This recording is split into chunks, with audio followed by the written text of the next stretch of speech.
Virgil Hawkins is just your average teenager trying to survive life with a loving but slightly overbearing dad, an annoying sister, hi Sharon, and a messy crush on Frida. Every time he tries to ask her to the dance, his self-esteem flatlines. His best friend Richie, basically a human Google from 2004, tries to help, but Virgil always manages to get in his own way. Things go from awkward to awful when F-Stop, a bully who looks like he's flunked high school twice, comes after Virgil. Enter Wade, a gang big shot who offers protection with a very non-verbal contract. You're one of us now. Virgil hesitates, but to them, hesitation means agreement. And just like that, he's summoned to the docks at night, because obviously, nothing bad ever happens at sketchy docks after dark. Spoiler, it goes terribly. The meetup turns into a full-on gang war. The police show up, and in a stroke of brilliance, throw experimental gas into the chaos. Explosion, panic, mayhem. Virgil gets caught right in the radioactive mix. He wakes up at home with electric powers sparking from his fingers, his dad's razor trying to do the salsa, and Richie just about losing it. Thus begins the most chaotic superhero fashion brainstorm of all time. After a whole lot of trial and error, Static is born, a rookie hero with a slick outfit and volts to spare. We've got ourselves a winner! But things are just heating up. Virgil wasn't the only one changed that night. There are signs others were affected too, and not all of them are interested in saving the day. The rise of Static? Just the first power surge in a city on the brink of overload. The city is barely recovering from the explosion when another shock hits. 3 thieves found stuck to a ceiling, zapped into place by pure electricity. The culprit? A masked team calling himself Static. The reporter covers it all with biting irony, while the public is left in stunned silence. Ladies and gentlemen, the hero has taken the stage. But the celebration doesn't last long. The gas explosion, now dubbed the Big Bang, left a mark. More and more teens are showing up with bizarre mutations. They're being called the Bang Babies. Virgil and Richie quickly realize the show's just getting started. In the chaos, Francis, now going by Hotstreak, shows up, unleashing fiery havoc with his new powers. Virgil tries to stop him, and fails. Badly. A wave of self-doubt crashes over him. Worried about what's happening to his body, he rushes to the doctor, hoping for answers, only to be told it's just growing pains. Meanwhile, Virgil's dad, Robert, presses the mayor for accountability, but she deflects with vague promises of meetings and ongoing investigations. He's not buying it. Behind the scenes, Edwin Alva orders all files on the mutagenics to be erased, but Static intercepts the signal. Now the kid wants the truth. Static takes on Hotstreak again, this time in a place with no visible metal, seriously limiting his electrical tricks. But he turns the city into his weapon, tapping into hidden power sources and using his smarts to fight back. And yes, he takes the bully down with style, his first real win. The hero is born. Oh, and those test results? All clear. Just a regular kid with superpowers. Virgil, our favorite electric nerd, can't hide his annoyance over Frida's excitement for Derek Barnett, the heartthrob athlete who looks like he walked straight out of a sports drink commercial. Naturally, Virgil flips on his jealous, pseudo-intellectual mode, while Richie hits him with the truth. He's just the only weirdo still taking the journalism club seriously. Then Derek, panicked over his grades and on the verge of getting kicked off the team, asks Virgil for help. Thinking this might be his shot at becoming popular by osmosis, Virgil agrees. The two actually hit it off, at first, but Derek pulls a sudden, "Oh no, I'm in pain" act, and bails halfway through a study session with a sketchy excuse. Suspicious? Absolutely. Mutation alert? Definitely. On the hero side of things, Static debuts his new toy, the Static Saucer, and bumps into Talon, a feathered villain, literally. Things go south when he's captured by Eben and his crew of metahumans, including Shiv, Talon, and Derek, now mutated and rocking a cliché villain name, Destruct. Shaken, Virgil visits Derek's house, where his mom is devastated over her missing son. Drama intensifies. Meanwhile, Derek hesitates during a robbery with the gang, and Virgil realizes the guy might still be redeemable, and he is. In the sewers, of course, Virgil talks Derek into ditching the life of crime. After a quick brawl, Derek breaks away from the gang and escapes with the hero. Bonus, he volunteers for research on the effects of the mutagenic gas. If you thought Static only faced cliché villains with world domination plans or teenage tantrums, think again. Enter Rubber Band Man, the most stylish and emotionally charged antagonist so far. No, I want power, or notice me vibes here. This guy's on a mission for justice. Someone at Icepack's studio had the nerve to steal his beats, and now, riding the cancel culture wave, the Elastic Man decides to take matters into his own coils. Meanwhile, in the lighter and more comedic corner of the story, Richie drags Virgil to a rundown old gas station, dreaming it could become their dynamic duo's HQ.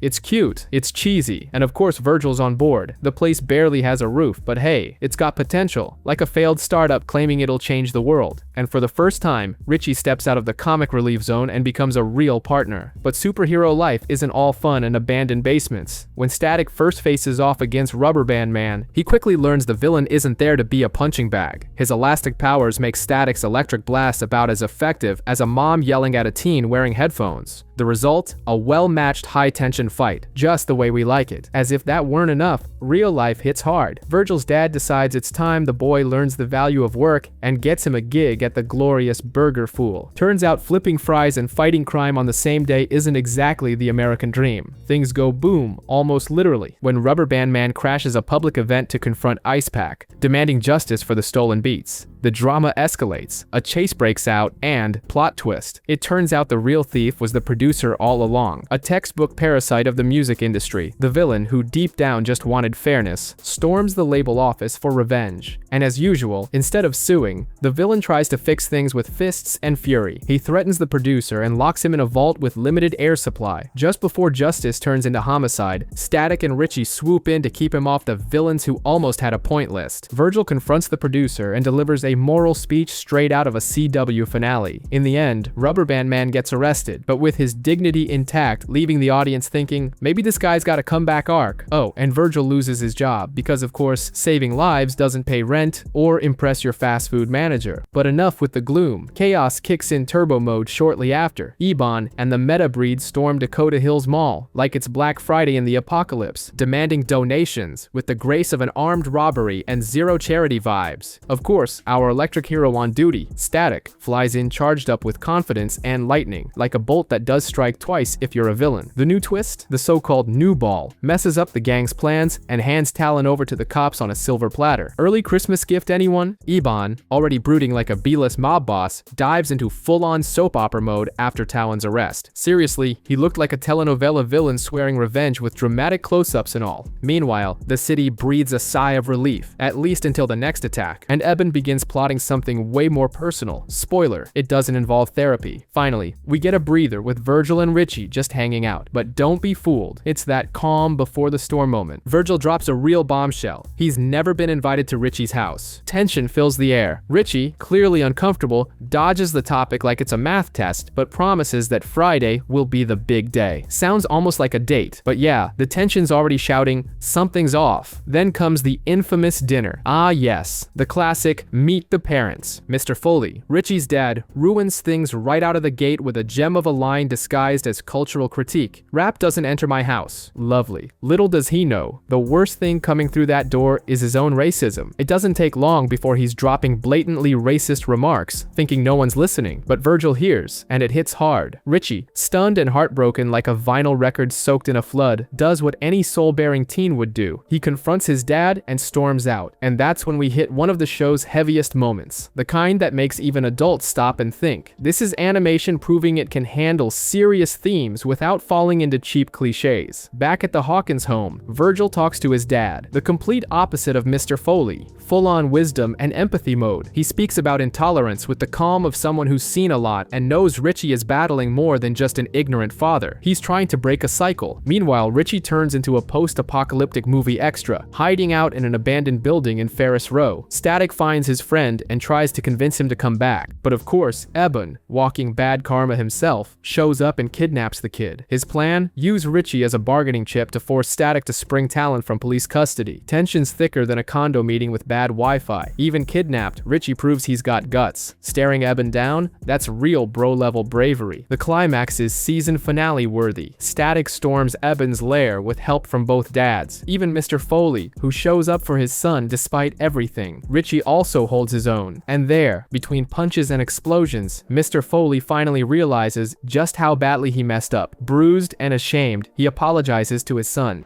Son, I'm sorry. One of those rare redemption moments that almost feels believable, almost. And to top it all off, the trio, Virgil, Richie, and Mr. Foley, now in trying not to be a jerk mode, head to Dakota Comic-Con together. Because yes, even the most stubborn parents can change. It takes time, it takes a few knocks, but it happens. And the message stands strong. Friendship and the courage to face prejudice is what truly saves the day, and revenge is not the answer. But maybe a good therapy session might help. Sometime later, Stringer is on stage, stage, bathed in spotlights and confidence, thinking he's about to deliver the show of the century. Lights blazing, music blasting, and Stringer soaking it all in like he owns the night. The crowd's mesmerized, until, surprise, the performance turns into Welcome to Hell. Despite his assistant warning him it was dangerous, the pyrotechnics set the stage on fire and chaos erupts. And who shows up right in the middle of the inferno? None other than Static. Gliding in like an electric guardian angel, he clears a path and orchestrates the evacuation like a pro firefighter. While the real firefighters are still battling the flames and the crowd scrambles for their phones and dignity, Static steps in to keep things under control, but he's clearly suspicious of Stringer. He's not there for an autograph. Something smells fishy, and that's when the live drama takes a sharp turn. Under pressure, Stringer flips the script in front of everyone, including Sharon, and transforms into Rubber Band Man.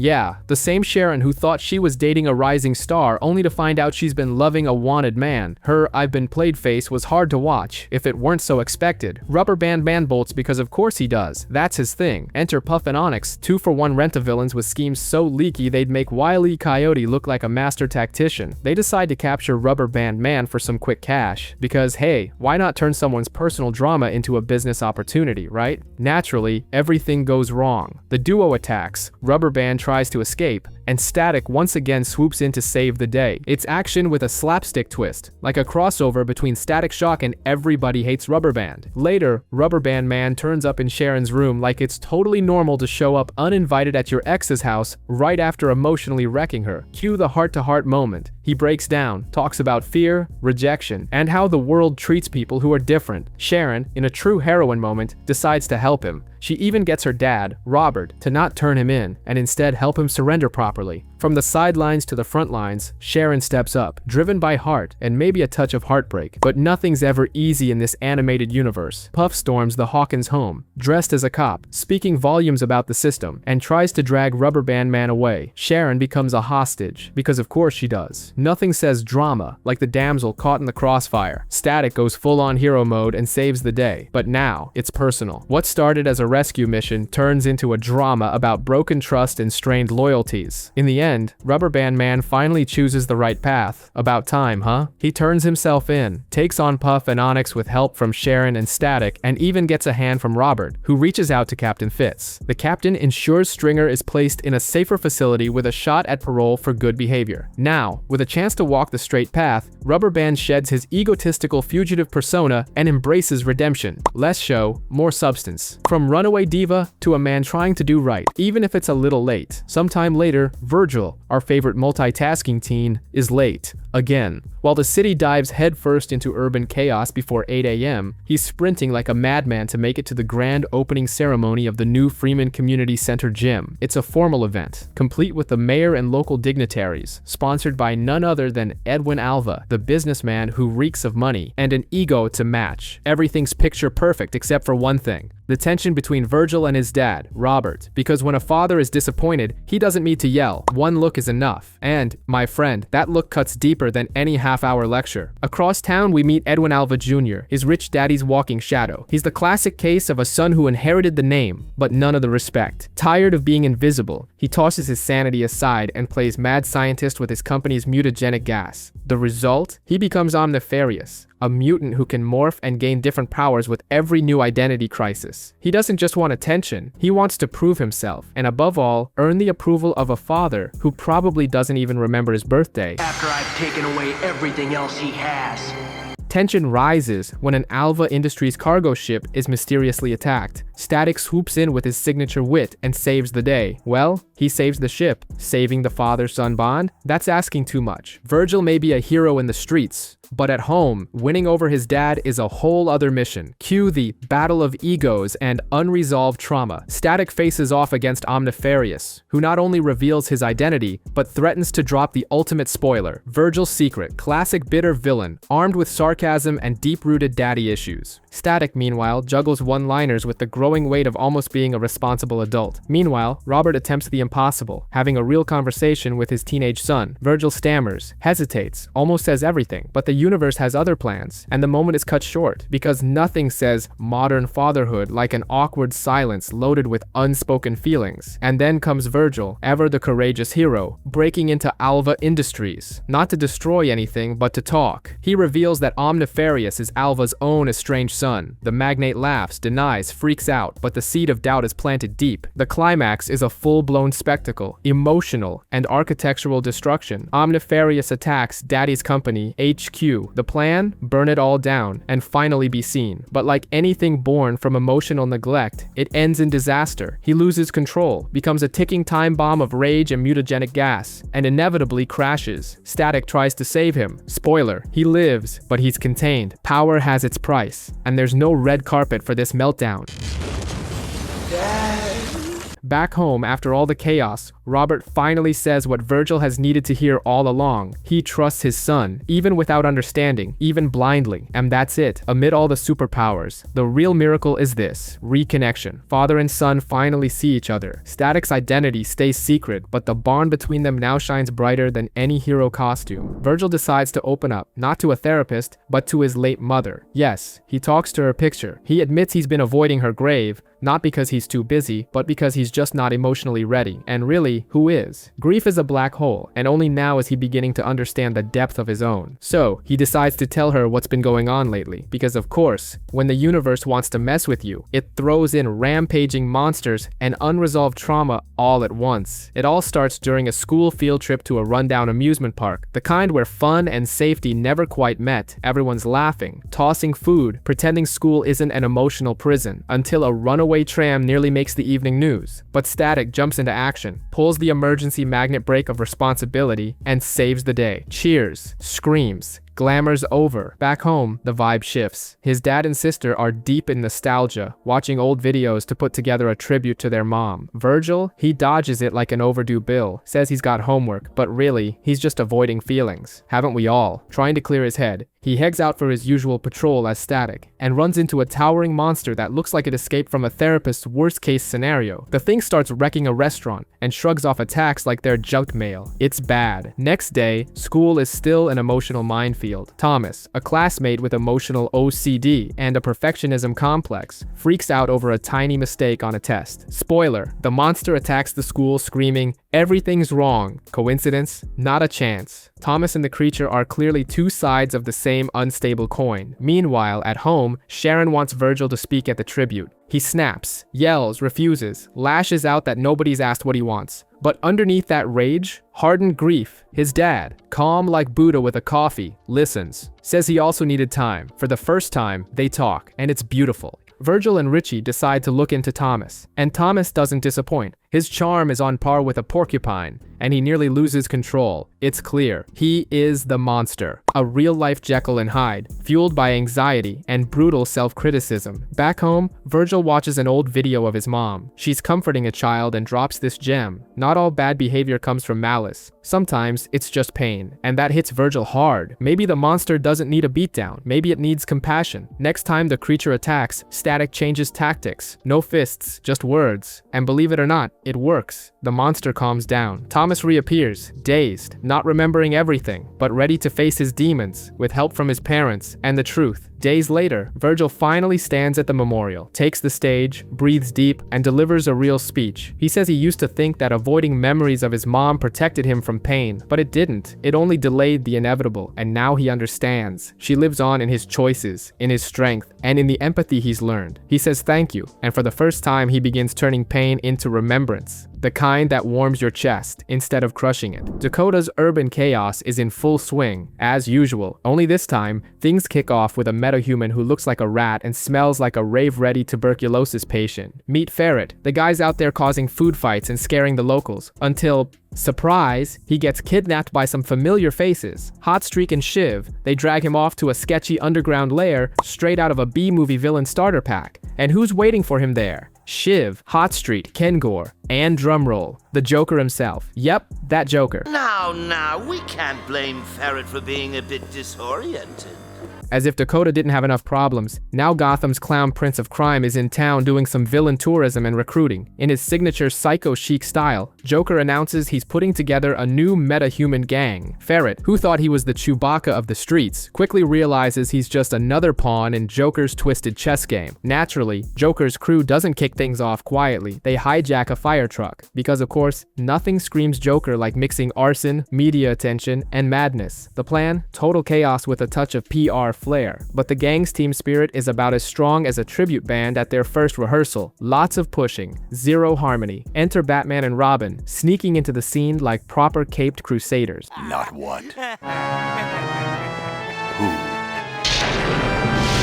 Dakota's never seen so much leather in one place. Static, our boy Virgil, tries to play it cool, but between awkward fumbles and rookie mistakes, he's clearly more Justice League intern than full-time hero. The contrast between Gotham's grim style and Static's youthful energy is on full display. Mid-mission, Static pulls a classic blunder. He drops Batman's communicator. Like losing Wi-Fi during a Zoom call, he's left feeling useless, off his game, and ready to leave the superhero group chat altogether. But here comes the hero arc. With some tech backup from his trusty geek sidekick Richie, Static locates Joker's hideout. In a final boss-worthy burst of courage, he storms the lair. He flips the script and frees Batman and Robin. The grand finale, a three-way beatdown on the metahumans and the Joker. And yes, the kid holds his own. In the end, he even earns a "we'll see" from Batman about future team-ups, basically a warm hug by Dark Knight standards. And so, with punches thrown, chaos quelled, and one teenage ego boosted to heroic heights, Static ends the episode just the way we like it, feeling like he finally belongs with the big leagues. Dakota might still be a mess, but now it's got a hero with confidence. And if DC has anything to say about it, more crossovers are definitely coming, because the best heroes, they've got connections. In Dakota, Christmas comes with that classic American flair.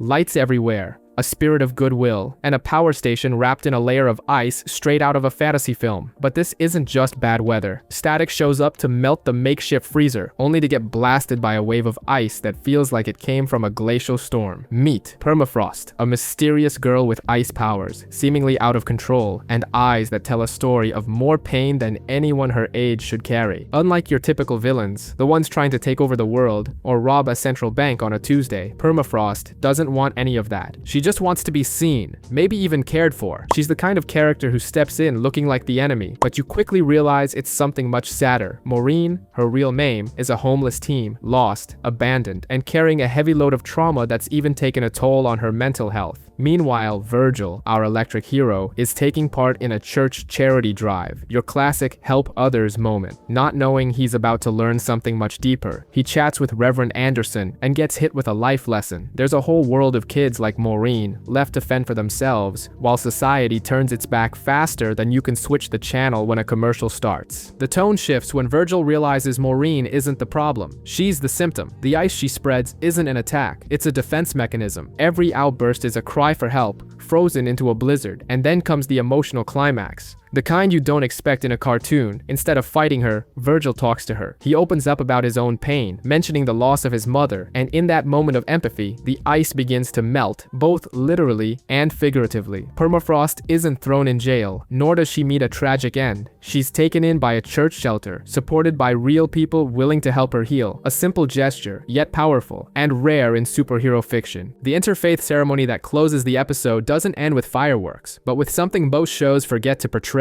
genuine compassion. Yet for some, the blessings are out of reach. It is our duty to offer these people safe conduct through life's difficult journey.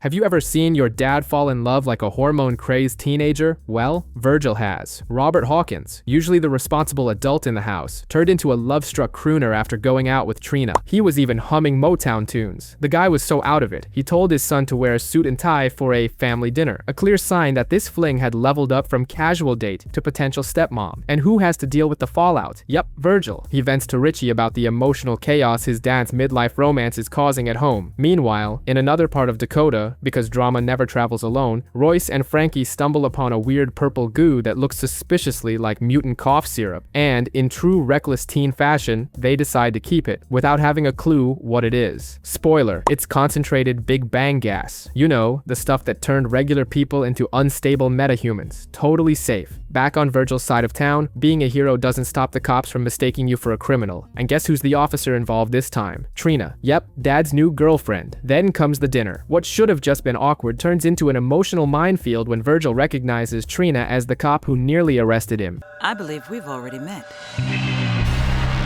Cue the meltdown. There's yelling, disappointment, and of course, grounding. Robert's furious at Virgil's outburst, and Virgil can't exactly explain that he ran from the cops because he was in the wrong place at the wrong time, as Static, trying to stop a real threat. Trina, trying to clear the air, reaches out to Virgil and tells him the truth. The purple substance is extremely dangerous and could trigger a whole new wave of out-of-control mutations if misused. That's when Virgil starts seeing her as more than just a romantic threat to his mom's memory. Meanwhile, Royce and Frankie still have the power, literally, in their backpack, on the brink of becoming walking time bombs. Royce ends up mutating and launches an attack on the school. Real danger, full-blown chaos. And guess who has to break his grounding to save the day? You got it. Static is back in action, suit and powers ready. After the usual super-powered showdown and hormonal disaster, things settle down. The police honor Trina and another officer, and Virgil receives a special commendation for saving his classmates. Sharon eases up, and even Robert and Trina make peace. Sometime later, Virgil and Richie are having a classic nerds doing nerd things moment. Richie shows up with a high-frequency transmitter, not because he thinks he's the high school Tony Stark, but because he genuinely believes it'll help his buddy with a nifty gadget. The idea? Static picks up the signals using his electromagnetic powers, and hey, it actually works. But like all fun things, it doesn't last. What starts as a chill afternoon quickly turns into a disaster movie. A flood is threatening Dakota, and our hero jumps into action. Once there, the one playing Aquatic Apocalypse is none other than Aquamaria, seemingly confusing superpowers with an audition for the Metabreed, Water Edition. Static tries to contain the flood with what looks like low-bandwidth electricity, but the one who truly steals the spotlight is Rubber Band Man. That's right, the former villain stretches his way into heroism, literally. The crowd goes wild like he's the new Messi of the superhero world. Cue the media frenzy, breakout hero of the year. Of course, everyone loves a rushed redemption arc, but Virgil, no stranger to suspicious plot twists, isn't buying the fairy tale, and rightly so. Behind the scenes of this primetime drama, Ebon, yeah, the shadowy cloud-faced villain, makes his entrance with a shocking reveal. He's Rubber Band Man's brother. Yep, cue the family drama. Ebon, all wrapped up in emotional manipulation, tries to lure his brother back to the dark side of the cookout, but Rubber Band Man gives him a firm no thanks, with the conviction of a former smoker turning down a cigarette. Everything would have been peachy if it weren't for one little slip-up. During a mission at the mall, because what's more heroic than saving a food court, Rubber Band Man accidentally gets in Static's way, letting Eben escape. His excuse, it was an accident. And it really was. His hesitation, caused by the family conflict, cost them the mission. Virgil, of course, starts getting suspicious, and doubt becomes the show's newest antagonist. The media, which just yesterday was praising him like the next Mandela, now airs shady footage questioning his hero status. The cops waste no time and go full manhunt mode. Rubber Band Man goes from public hero to wanted fugitive faster than a politician flipping mid-election. Rubber Band Man is looking for Sharon, but runs into Virgil, who's already striking his defender of justice pose. After all, Rubber's a wanted man, but Rubber, not in the mood for teenage drama, just turns his back and walks away. That's when the twist drops.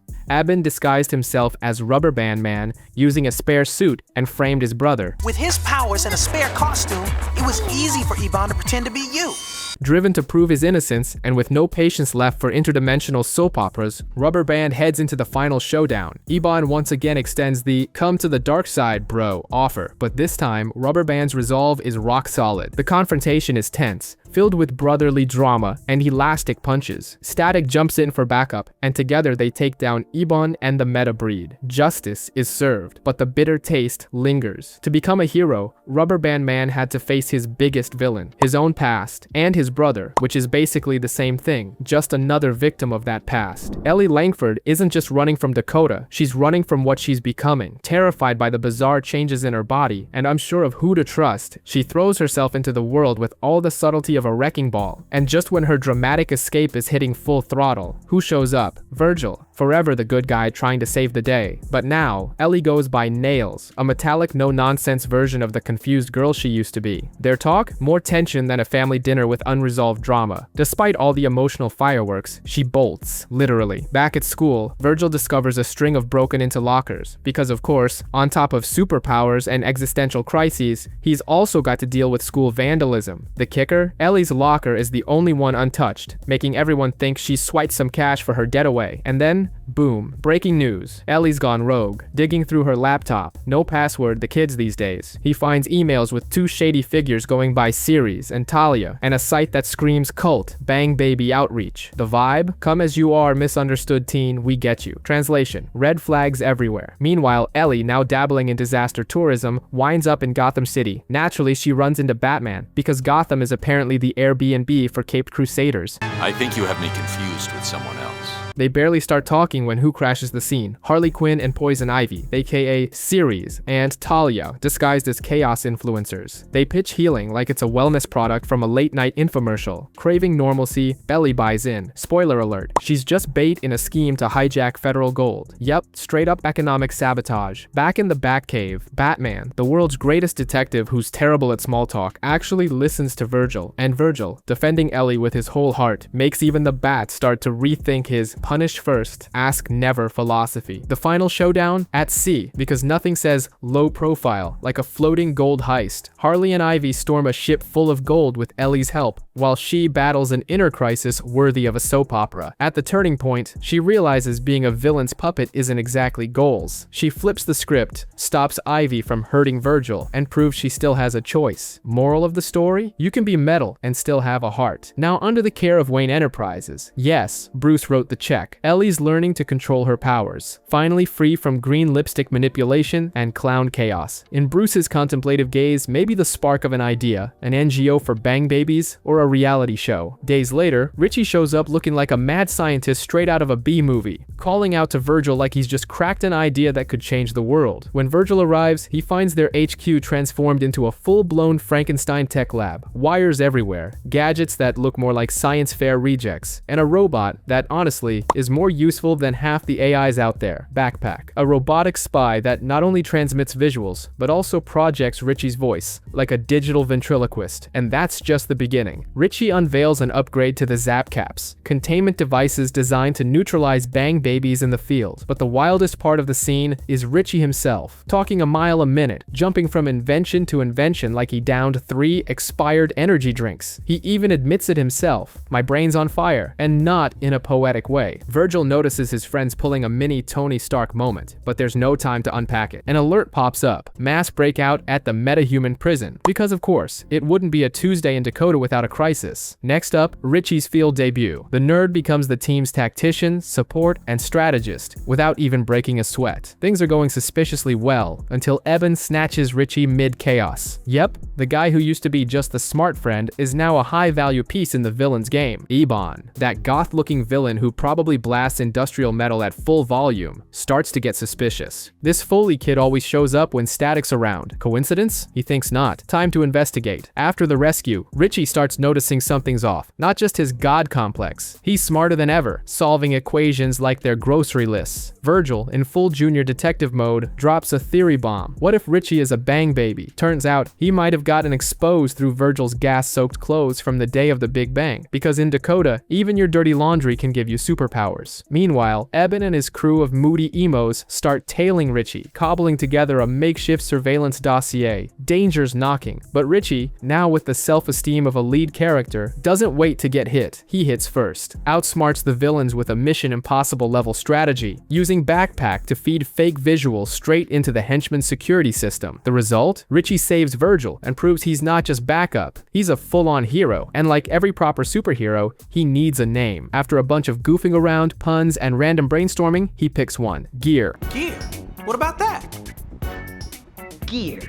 Thus is born, out of tech and chaos, the newest official member of Dakota's resistance against runaway crime. A happy ending with that now it's serious vibe. Richie is no longer just the brains behind the scenes. He's also the tactical force, the hacker with heart, and a true battle partner. And just like that, the show will never be the same again. The city's starting to look like the set of a disaster movie, and who drops in right in the middle of the chaos? A bouncy girl with superpowers and zero chill. Enter Shebang, all flips, flair, and no filter, stealing the spotlight and making Static and Gear look like glorified extras. She introduces herself as Shebang, says she's a bang baby. Charisma? Absolutely. Transparency? Only on tracing paper. Next day, she's at school, now going by Shanice Vale, casually bowling like she was born in a lane. But the vibe shifts when her parents show up. Not proud, more like, mom just found her kid's TikTok account. Shebang throws the game on purpose, and suddenly there's definitely something fishy going on. Cut to another hot streak attack. This guy just can't quit lighting stuff on fire. And guess who shows up again? Dousing flames with a high-octane mix of gymnastics and attitude. Yep, her. Gear's been suspicious from day one, while Static's trying to play it cool, even if she's clearly driving him nuts. Then comes the twist. Shebang's not a bang baby at all. She's a runaway genetic experiment, the daughter of two scientists who decided to play God. Now they're on the run from some creepy clone-happy corporation. Because being a teenager wasn't complicated enough already. She gets captured, because villains love a dramatic schedule, but our heroes flip the script with a junior-sized Mission Impossible rescue. Static starts warming up to the idea of having her around. Until the final turn, she has to disappear for her own safety, entering a witness protection program with her parents. She leaves the scene, one tear in the corner of her eye, dropping a solid takeaway. Having a girl on the team won't kill anyone, except maybe some fragile male egos. Are you guys enjoying the video lately? If so, don't forget to hit that subscribe button to support the channel. We've been working hard to bring you quality content every week. Now, back to it. The Justice League stood there, eyeing the stasis field like it was a microwave trying to hold back a nuclear reactor. And inside, a digital remnant of Brainiac, trapped in an ultra-secure stasis prison. Though honestly, it deserved something way more extreme, like getting deleted from existence entirely, as Batman so delicately suggested. Yep, the Bat was in a sentimental mood, which for him means proposing gravitational collapse as a containment method. Calm didn't last. A cosmic superstring whips across the Watchtower's path, draining its power like someone yanking the plug on a galactic toaster. And down goes the station, free-falling toward Earth. Who do they call? The most electrifying kid in the neighborhood, Static Shock. And of course, he brings along Gear, his tech-savvy BFF. The mood? Like freshmen getting invited to an intergalactic exchange program. But like all good school trips, something goes wrong. Right after rebooting the power, with more sparks than an AC/DC concert, the heroes catch a breather with some well-earned pizza. But this is the DC universe. Peaceful meals are a myth. A creepy image flashes on the monitors, like an evil face straight out of the dark web. Being curious teens with access to alien tech, they dive into the mystery. Obviously, the result, the Watchtower turns on itself. Upon investigating, guess who? Brainiac, the most persistent virus in the universe. He lured the League in with a fake distress call. Classic oops, wrong number scam. And now he's trying to morph the station into his brand new planetary conquest machine. With no way to call for backup, Static and Gear are left holding the line, fending off drones and a robot that looks like Tony Stark's worst nightmare. A sliver of comms gets through, just enough for Batman to drop a bomb defusal style hint. Shut off whatever you turned on, Static. Gear goes with the most tried and true tech fix. Overload the system. He floods the Watchtower's memory with hundreds of copies of a catchy little tune. And boom, Brainiac crashes harder than Windows 95. Static seizes the moment and drains the power like chugging a 2-liter soda on a 100-degree day. Crisis averted. Heroes praised. Threat neutralized. Pizza, probably cold. But there's always a but. At the very end, Gear's backpack starts acting weird, and Brainiac whispers from the void that this was just the beginning. This is only the beginning. The moral? Never underestimate a cosmic virus with a god complex and a taste for alien tech. The war is far from over, and if Brainiac has his way, the next update's going to be deadly. Richie wakes up looking like he lost a fight with his pillow, and badly. He's sluggish, disheveled, and sporting the kind of hygiene that screams, maybe later. Something's clearly off. Virgil, always sharper than most grown-ups, picks up on it immediately. His ride or die buddy now seems like a character in an antidepressant commercial. The banter's still there, but a heavy cloud looms. No No lightning powers needed to feel the tension. Across town, Batman, you know, the billionaire who prefers brooding in the dark over going to therapy, is digging through the League's files, and boom, he finds something weird. A mysterious download that happened right before our favorite USB villain, Brainiac, supposedly got wiped. But what if he wasn't? What if he's just on standby waiting for someone to hit enter? Enter Flash, the League's resident speedster slash gossip. He zips over to check in on Richie, now going by Gear, though he's more Flash drive than superhero at the moment.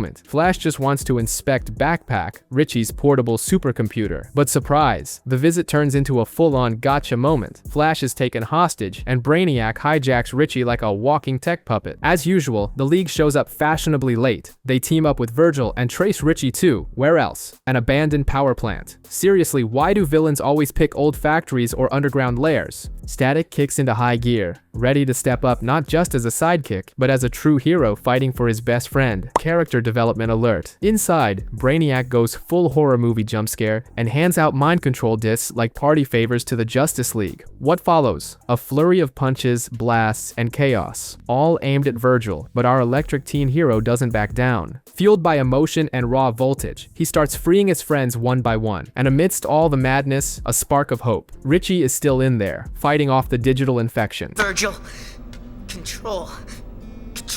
Once the storm calms, sort of, John drops a truth bomb. While Brainiac was in control, Richie kept repeating one word, control. Virgil gets it instantly. This wasn't just about domination. It was a silent cry for help. That word becomes the key to accessing Backpack's override function, their makeshift kryptonite against Brainiac. Cue the grand finale. Brainiac in full supervillain mode with his mega ship versus Virgil, armed with nothing but a remote control. In a scene worthy of a nerdy Oscar, Virgil gets in close, activates the override, and boom, Brainiac's plan is toast. For real this time. Richie's back to normal, virus-free. With the day saved, we get a rare breather. The League confirms Brainiac is gone for good. Batman gives his version of praise, basically a slow blink. And Virgil, he gets the ultimate reward, a maybe someday invite to join the League, but only after he gets his slice of pizza. Because hey, saving the world is cool, but eating afterward, that's essential. Virgil is carrying a weight heavier than anything any radioactive villain has ever thrown at him. The community center where he grew up, a place that means the world to him and the neighborhood, is about to shut down due to lack of funding. Not even his dad's borderline annoying optimism can hide how serious things are. And then comes the real gut punch. Even as Static, with powers that could make any souped-up car battery jealous, he's completely powerless, because no electric blast can pay off mounting debt. Meanwhile, in a rare moment of academic enthusiasm,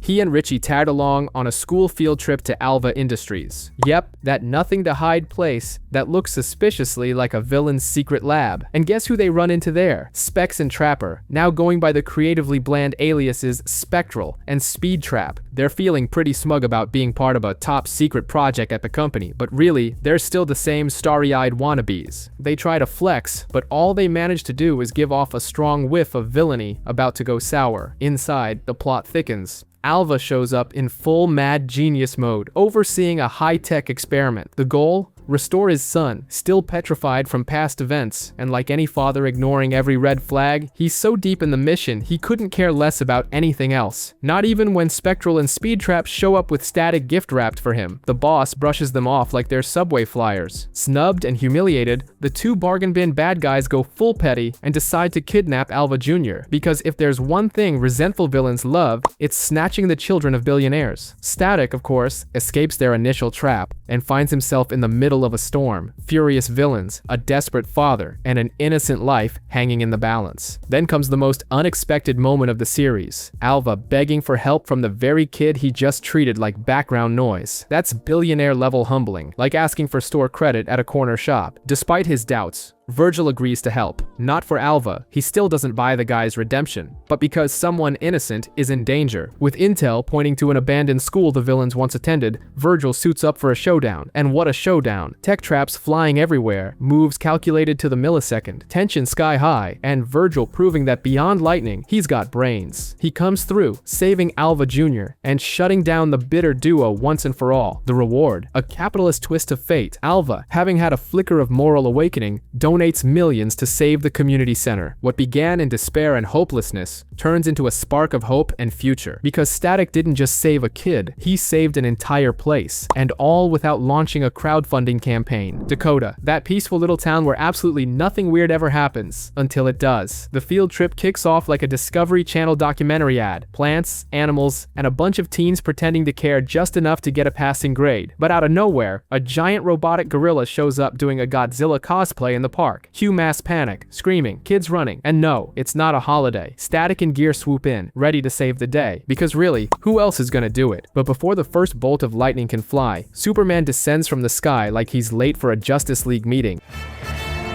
Everyone's stuck between whoa and holy crap, he's real. The Robo-Beast takes a solid beating and chaos is contained. Poor Richie though, with his ankle looking like jelly, he can only watch from the sidelines, making dreamy eyes at his Kryptonian idol. Not long after, the so-called peace is replaced by something even weirder. Clark Kent at school. Yep, the most undercover journalist in the galaxy is on campus, itching to squeeze a headline out of the boys. Richie and Virgil play the innocent student act, but the tension in the air gives them away faster than an expired Instagram filter. Meanwhile, we meet Darcy, the teacher who, well, isn't exactly a teacher. Clark uncovers the juicy secret. She's a robot created by Toyman, a grown-up toy just wanting to live a normal human life. Spoiler, it didn't work out. The past comes knocking, and like any good megalomaniac villain trauma, it brings killer toys, including a clown clearly escaped from a Stephen King nightmare, who kidnaps Daisy, the student-turned-muse of his psycho plan. Toyman's plan? Simple. Use Daisy's DNA as a blueprint to craft a brand new biological body for Darcy. Basically, The Hangover meets science fiction. Darcy, who just wanted a normal life, now wants a whole new one. Literally. Things escalate fast. Superman and Static storm Toyman's HQ, battling toys laced with kryptonite-infused plastic, because of course the crazy bot had that on hand. The body replication goes through, and Darcy ends up with a clone body identical to Daisy's. But no shocker, she betrays Toyman on the spot. Can't really blame her for cutting that digital umbilical cord. Now we've got two Daisies, the real one and a 2.0 version straight out of a soap opera. Who's who? Not even Superman can tell. The answer comes from Static, who uses his power to detect human electrical auras. Yeah, hero multitasking is a thing. The real Daisy is revealed. Darcy breaks down and is destroyed by a failsafe device rigged by Toyman, who trusted her about as much as we trust airport Wi-Fi. Happy ending. Daisy's safe. Toyman gets locked up, and Superman lays on the praise for Static. Virgil shines brighter than Superman's cape and starts dreaming of a sidekick spot. You're at the top of the list. Till next time. Static and Gear arrive at a lab that looks more like a Michael Bay explosion set. Walls blown apart, Godzilla-sized footprints all over. Someone clearly skipped the whole break in quietly part and went straight to full-on demolition mode. Naturally, the duo drops one of their signature wisecracks. They've seen it all, or almost. The calm doesn't last. Shebang pops up at the hero's base, having stealthily tailed them. She drops the bombshell. Her parents vanished after a shady meeting, and all signs point to Dakota. Shanice kicks into full-on, determined private investigator mode. The vibe shifts. It's drama time. At the hotel, the trio uncovers that the same villain behind the kidnappings is also targeting labs. While checking out a chemical plant, the cops show up after a metahuman activity alert. Naturally, Shebang couldn't care less about rules and dives into the action. That's when the chaos shows up. A metahuman that's basically Hulk meets runaway bulldozer. A brawl breaks out. The villain escapes looking like this isn't his first rodeo, and bonus round, Shebang's parents get taken again. The drama hits 11. Desperate,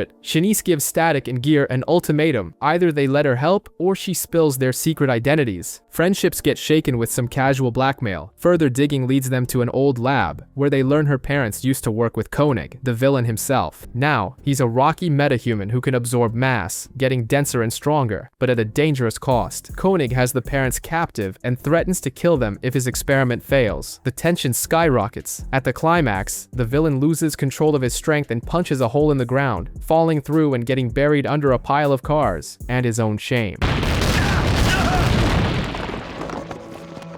Shebang apologizes for the blackmail and officially joins the team. All ends well, tension resolved, and the door wide open for future missions together. No more drama, no more threats, just teamwork and a friendly reminder. Friendship and cooperation might not be superpowers, but they're pretty close. Dakota paused to watch a sensationalist news piece, revisiting the chaos that once made the city look like a video game stuck in disaster mode. It all blew up 5 years ago. A blackout on a sweltering summer night, bang babies popping up everywhere, and in the middle of it all, the tragedy no one forgets. Jean Hawkins, Virgil's mother, struck by a stray bullet while saving lives as a volunteer doctor. Now, in the present, the authorities are holding a memorial because nothing says, "Sorry, we screwed up," like a bunch of rocks in an emotional speech. The Hawkins family is there, Robert struggling to stay composed during an inspiring speech, Sharon trying to keep it together, and Virgil barely holds it in before slipping away with the lamest excuse ever. "I gotta do my homework." Classic move. Outside, Richie runs into his friend, and Virgil opens up. He's starting to forget his mother's face, and it's messing him up more than a basement with no Wi-Fi. But before the drama can go full soap opera, Nina bursts onto the scene, being chased by Eben, the villain who's basically a walking cloud of resentment. Static and Gear spring into action and rescue her. She reveals she's a bang baby with one teeny tiny issue: totally out of control time travel powers. Back at the lab, she tells her story, and Gear, in full mad scientist mode, builds a gadget to help channel her energy and stabilize the time jumps. They dub her Time Zone because, hey, creativity. Yo,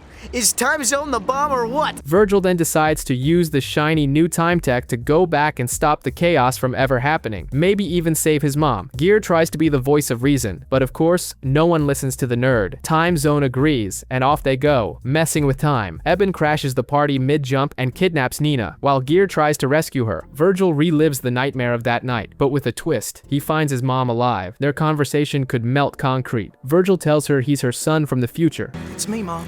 It's Virgil. And Jean, ever the Rock, agrees to help, even knowing she might get hurt that night. Virgil begs her to protect herself, but Jean chooses to be who she's always been, someone who runs toward the fire, not away from it. Understanding the weight of it all, Time Zone makes the ultimate sacrifice. She jumps back in time and prevents herself from gaining powers, erasing her existence as a hero. When she returns to the present, she's just a regular girl, with no memory of what happened. Virgil feels like he failed, until his dad reminds him of what matters most. Jean believed in him, and even if he couldn't change the past, he got to see her, talk to her, and say goodbye. Sometimes that's enough to move on. Not to erase the pain, but to remember the love, and keep honoring who she was. We arrive in Gotham, that eternal factory of gothic nightmares, darker and more swarming with cops than ever. Police helicopters buzz through the sky like flies over a trash heap, zeroing in on a suspicious warehouse, and when is it not? Inside, the rogue physicist Time Code, who clearly swapped scientific ethics for an internship in the villainy department, was helping criminals escape into the future with some freaky-looking contraption, far from the long arm of justice. But of course, he didn't count on the good old dynamic duo, Batman and Robin, dropping in like a GTA glitch. Amid explosions and chaos, the evil device malfunctioned and bam, a time rift tore open. And who was the lucky one to get sucked into the cosmic vortex? Yep, none other than Static, the teenage electric hero who just wanted to help and ended up in a DC version of Black Mirror. When he wakes up, Static realizes Gotham is still there. But not really. Still gloomy, but now upgraded, like someone forcibly installed a future OS. While trying to figure out where or when he is, he bumps into the Batman of the future, a kid in black and red who looks like he moonlights in a dark boy band. Of course, they clash. But then, very old Bruce Wayne shows up, retired, sunglasses wearing, crime drama watching Bruce, and settles things with the look of someone who's seen worse, and oh, he has. Plot twist, Static just leapt 40 years into the future. That's right, 4 decades. Now stuck in the future, clueless, with a face like he just missed his bus. Think that's the worst of it? Think again. Bruce reveals that today's terrorists, the Cobra Gang, yeah, as generically evil as a Power Rangers villain team, have kidnapped someone very important, none other than Static himself, the older, legendary hero version. And our present-day kid freezes, because nobody preps you to meet yourself in urban legend hero mode. He's you, Virgil.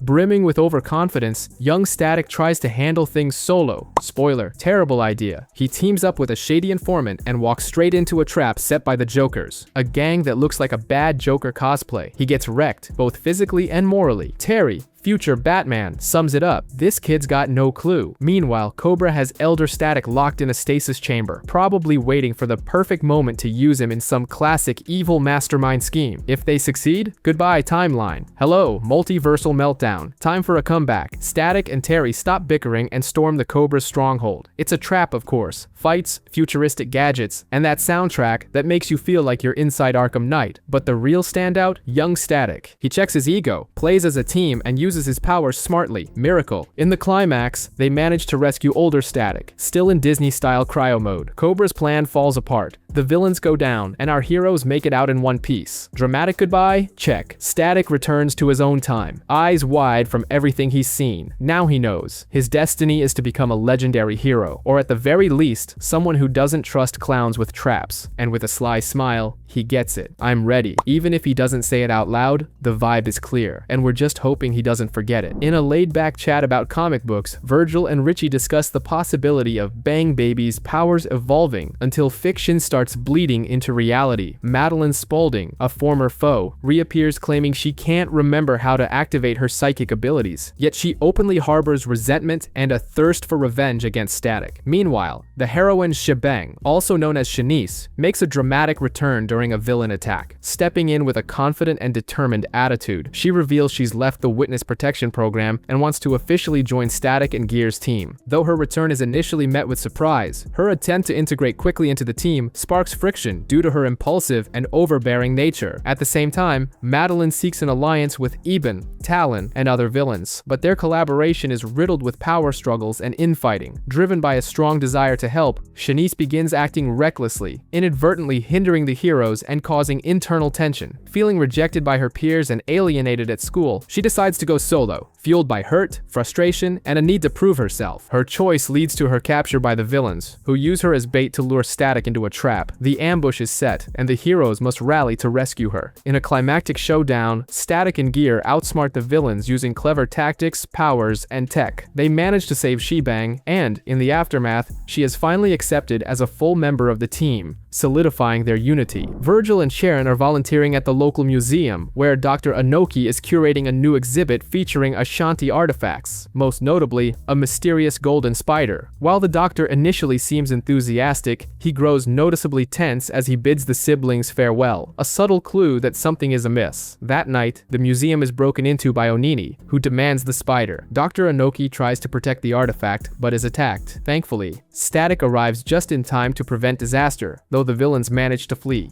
It soon becomes clear that they're following the orders of Osebo, the most dangerous of the three. The next day, Sharon finds the spider in Virgil's coat pocket. Dr. Anoki had secretly hidden it there. That's when Anansi appears and reveals the truth. Kwaku Anansi once captured Onini, Moburo, and Osebo to gain control over the power of storytelling, which he sealed within the golden spider he created. The spider literally holds the powers of illusion and narrative, passed down from one hero to the next. As the villains close in, Sharon accidentally activates the spider's powers while trying to protect herself, putting her in danger. With the situation escalating, Virgil, Gear, and Anansi team up for the final showdown. Osebo uses the spider to drain Anansi's powers, tipping the scales, but Anansi pulls off a masterful illusion, outwitting Osebo and turning the tide. Peace is restored, and Anansi thanks Sharon, promising to keep the spider safe from now on. Despite the epic adventure, normal life resumes. Sharon, lost in thought, forgets her household chores and gets a gentle scolding from her dad, a humorous reminder that even heroes can't escape everyday responsibilities. A chaotic crime wave shocks the city, with Green Lantern seemingly turning rogue by stealing high-tech microchips. But the truth is far more sinister.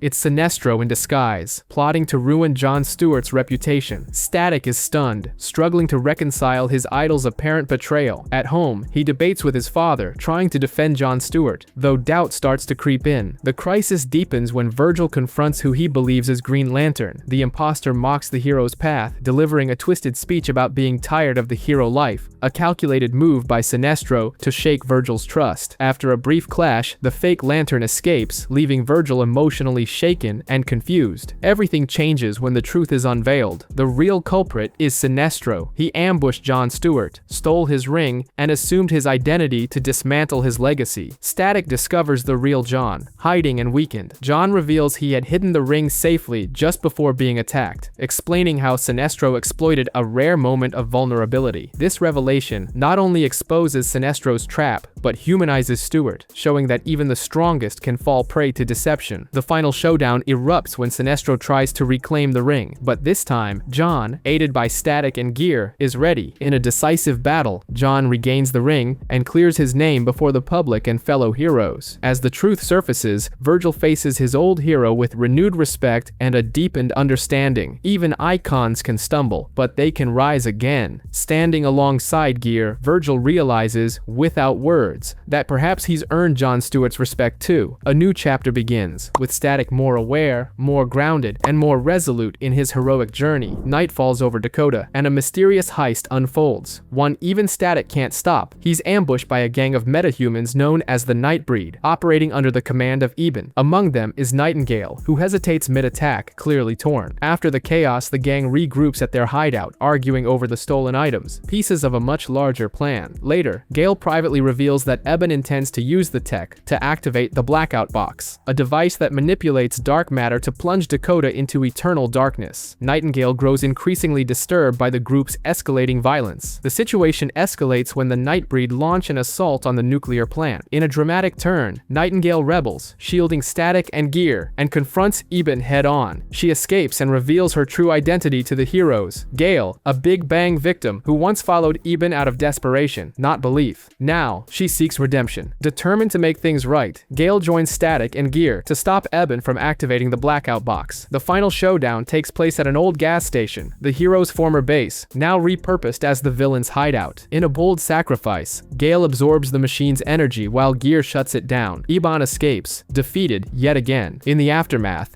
Gale and the remaining Nightbreed choose to distance themselves from the surface world, vowing to find a cure on their own terms. Static and Gear honor their decision, even as they wish they could help. Cut to Virgil Hawkins, just trying to enjoy a quiet night. He calls his friends but has no luck convincing anyone to hang out. Just as he tries to line up a date, an alarm sounds. As always, duty calls. He transforms into Static and intercepts a car theft in progress. The thief? A volatile and literally fiery bang baby. But before the fight escalates, both are ambushed by an unknown force, agents and drones that take them down indiscriminately. Static, there to stop a crime, is treated like a criminal. The injustice hits hard. You guys cops? That was pretty cool. He's being hunted simply for being present. Inside a secret facility, Virgil wakes up in chains beside an old enemy, Hotstreak. Conditions are dire, and their powers are suppressed. Though reluctant, the two must cooperate to escape. It's no easy feat. Amid taunts and clashing egos, they battle security systems, armed drones, and electronic locks. The breakout reveals a harsh truth. The organization behind their capture makes no distinction between hero and villain. All metahumans are threats. In this twisted setting, even enemies can become allies. During their escape, they stumble upon a disturbing sight. Gear, Rubber Band Man, and Talon, also imprisoned. Rubber Band Man? Talon? Gear? Worse yet, they're being used as test subjects in a desperate experiment orchestrated by Mr. Alva. He plans to siphon energy from Bang Babies to heal his comatose son. When scientists warn the process might kill them, Alva doesn't flinch. To him, they're expendable if it means saving Edwin Jr. Shocked by Alva's ruthlessness, Static and Hotstreak realize time is running out. With Hotstreak's help, Virgil frees his friends. What follows is an intense showdown, drones, armed agents, and deadly traps as the group fights to escape. Gear, ever the tech genius, reprograms the drones to assist. The dynamic shifts. This improvised team begins to click. Even the usually self-serving Hotstreak steps up, begrudgingly, but effectively. But the battle isn't over. Edwin Jr. is still on the brink. The machine lacks the power to complete the healing process. Virgil makes a bold choice. He connects himself to the device, offering his own energy to save the boy. The risk is immense. He could die. Then, in a moment no one expects, Hotstreak offers to help. He's willing to pitch in, channeling his own energy. Together, they power the machine. The result? Edwin Jr. wakes, weak but alive. The father and son reunion is brief but emotional. Edwin Jr. barely whispers his father's name. Alva, shaken, thanks Virgil. But Virgil is clear. I didn't do it for you. I did it because it was right. His message stands firm. He's a hero, guided by principle, not favors. Back in the city, Hotstreak returns the stolen car. With a smirk and a few snide remarks, there's an unspoken truce. Alva said it's all good. He shrugs. As he flies off in triumph, Static watches, still unsure if this marks real change, or just a fleeting moment. During a routine patrol, Gear suddenly loses control mid-flight, all thanks to a worm, a computer virus sabotaging his system. He manages to land safely but decides to reboot everything at home, unaware that the glitch is just the beginning of something much bigger. Meanwhile, Karen, who later rebrands herself as Omnara, is unceremoniously fired by Edwin Alva, who dismisses her crusade against Static as pointless. Enraged and bitter over the lack of support for her true project, she tosses ethics out the window and sets her own plan for revenge in motion. Soon after, Robert Hawkins, Virgil's father, is kidnapped by Onyx and Puff, pushing Virgil into action. Confronting the henchman, he discovers Omnara is behind it all, and she not only knows his secret identity, or should I call you Virgil Hawkins? but demands a favor: steal the neural helmet from Alva Industries to save his dad. Desperate, Virgil promises his father that if they make it out alive, he'll hang up the superhero gig for good. Richie tries to stop Virgil but realizes he's sending a coded message using the word worm. The two team up once more. Double-crossing little worm. I hate worms like you. Worm. With the helmet in hand, Omnara links her mind to the global network, becoming a digital omnipresence. But Richie, following Virgil's clue, crafts a counter-virus that severs her connection, defeating her not with brute strength, but with brains. Robert learns his son's secret and accepts it. I guess I don't, but you were given these powers. Sharon, on the other hand, explodes, not at supervillains, but at the insurance company. In the end, friendship, family, and teamwork triumph over digital chaos. Virgil Hawkins is struggling to balance his double life. At home, he's under pressure for not keeping up with his responsibilities, especially from his sister Sharon, who's increasingly frustrated with his lack of accountability. Still, Virgil finds time to crack jokes, like when he suggests the foul smell in the house is Sharon's latest recipe. A light moment occurs with his dad when Virgil casually fixes an electric razor, showing how he discreetly uses his powers, even without his father noticing. The scene is lighthearted, highlighting how even simple tasks required him to hide his true identity. At school, things feel off. Richie, the brain of the duo, starts experiencing the effects of his powers fading, his memory and focus slipping, something highly unusual for him. A B on a test is just a symptom of something deeper. His mind isn't as sharp as it used to be. He even forgets commitments with Frida and Daisy. Both girls complain that the two always disappear, reinforcing how their lies and absences are affecting not just their lives, but their relationships. Richie, once confident and brilliant, now appears vulnerable, confused about what's happening to him. The answer comes during a patrol, when they face off against Kengor, who unexpectedly starts losing his powers. His sudden transformation into a regular human shocks everyone. Dr. Todd delivers the truth. An antidote has been released across the city, reversing the effects of the Big Bang and stripping metahumans of their powers. The plan was never announced. No one was given a choice. Everyone is being affected, including Virgil and Richie. The revelation brings a wave of helplessness and anger. Richie panics. Virgil tries to stay calm, but the uncertainty of what lies ahead weighs heavily. Back home, the conversation takes a different tone. What were once dreams of heroism now turn into moral dilemmas. They briefly ponder if losing their powers without consent might actually be the right path, if it's for the greater good. They imagine a normal life, time for school, friends, maybe even peace. Virgil jokes that they might finally fix things with Frida and Daisy and escape the pressure of being heroes. But even this hypothetical future can't hide their growing anxiety. Losing their powers isn't just a change, it's an identity crisis. Meanwhile, the villains aren't idle. Hotstreak breaks into Dr. Todd's lab and steals the last remaining tank of the original Big Bang gas, with help from Talon and Shiv. Determined to regain his powers, he confronts the Doctor for the last remnants of the substance. However, Talon, who reveals her real name is Teresa, hesitates. Something feels different. For the first time, she prefers staying human. It's she who warns Virgil about Eben's real plan, to recreate the Big Bang explosion. The final confrontation takes place on an abandoned ship. Eben tries to assert leadership in exchange for the gas. Tensions rise among the metahumans until both Eben and Hotstreak inhale a massive dose of the substance, resulting in an unexpected fusion. The fusion creates a monstrous, unstable, and dangerous creature. Tension erupts, literally, and the resulting monster is only defeated after a brief but intense fight, ending in its mysterious disappearance. The battle is fierce. Even as their powers return, a side effect of exposure to the gas, Virgil and Richie barely manage to handle the abomination. The conflict ends with the fusion vanishing into the harbor waters, leaving only uncertainty behind. Virgil and Richie are back, but the threat may not be gone. Teresa reaffirms her decision to leave her criminal life behind. Richie, now recovered, vows to search for a cure for the cure, a way to ensure no one loses what they never agreed to give up. But deep down, they all know this war is far from over.